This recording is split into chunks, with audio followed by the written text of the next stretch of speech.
কি নাম জানো তার? আমি ওই নামে ডাকতে চাই না,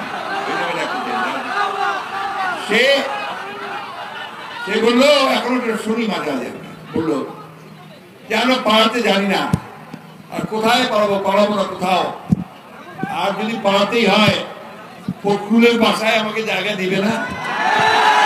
বলছিল না ভাই? আমার বাড়ি তো খালি পড়ে আছে, আমার ছোট ভাই ছাড়া ওখানে তার কেউ থাকে না।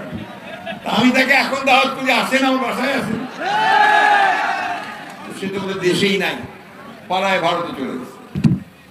বন্ধুগণ, এমন খারাপ কাজ করেছে এরা, মানুষের চোখে এত ঘৃণিত যে এখন দেশে থাকার মতো অবস্থা তাদের না। ওইখান থেকে শেখ হাসিনা ভারত থেকে মাঝে মাঝে বলে যে আমি আসতেছি, চট জলদি আসতেছি। আসেন না ভাই, আমরা দাওয়াত করি যে আসেন দেশে। দেশে যে সমস্ত মানুষকে হত্যা করেছেন, শিশুদেরকে হত্যা করেছেন, মহিলাদেরকে হত্যা করেছেন, তাদের মামলাগুলো দয়া করে একটু ফেস করেন।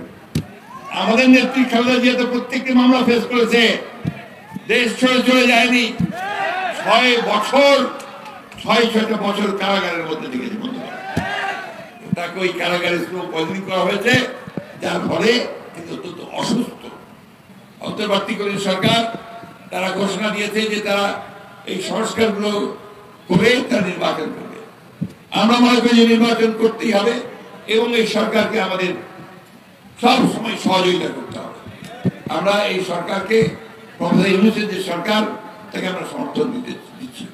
এই জন্য দিচ্ছি যে আমরা এই পরিবর্তনগুলো চাই। তাই আওয়ামী লীগ যা করেছে সেই কাজ আমরা করবো না। আমরা জমি দখল করবো না, আমরা মানুষের ঘর দখল করবো না, আমরা অন্যায় অত্যাচার করবো না, আমরা কারোর কাছে চাঁদাবাজি করবো না। কি ঠিক আছে? কি বলে নাকি বেশি কথা দিচ্ছেন আমাকে? এই কাজগুলোর সঙ্গে কেউ জড়িত হবে না আমাদের লোকজন। ওইখানে আমাদের দেশের নেত্রী বেগম খালেদা জিয়া, তিনি অল্প সময়ের জন্য ওই অসুস্থ অবস্থায় একটা বক্তব্য রেখেছিলেন। সেই বক্তব্যে তিনি পরিষ্কার করে বলেছিলেন যে অনেক অত্যাচার হয়েছে, অনেক নির্মমতা হয়েছে, অনেক প্রাণ গেছে, কিন্তু এই মধ্যেও এখন আমরা কোনো প্রতিশোধ নেব না, আমরা কোনো প্রতিশোধ নেব না। আমরা শান্তির সঙ্গে সকলকে সঙ্গে এই দেশ চালানোর চেষ্টা করব। বন্ধুগণ, এই ভাতৃত্ব দরকার, ভাইয়ে ভাইয়ে ঝগড়া করার দরকার নাই। আমরা নিজেরা সুন্দর করে যেন দেশটাকে তৈরি করতে পারি, কথা বলতে পারি। ঝগড়া করবেন না, বিবাদ করবেন না, ঐক্যবদ্ধ হয়ে থাকেন, তাহলে আমাদের জয় সুনিশ্চিত হবে। তাহলে আমরা পরাজিত হবেন। বারবার লুটেরাদের কাছে আমাদেরকে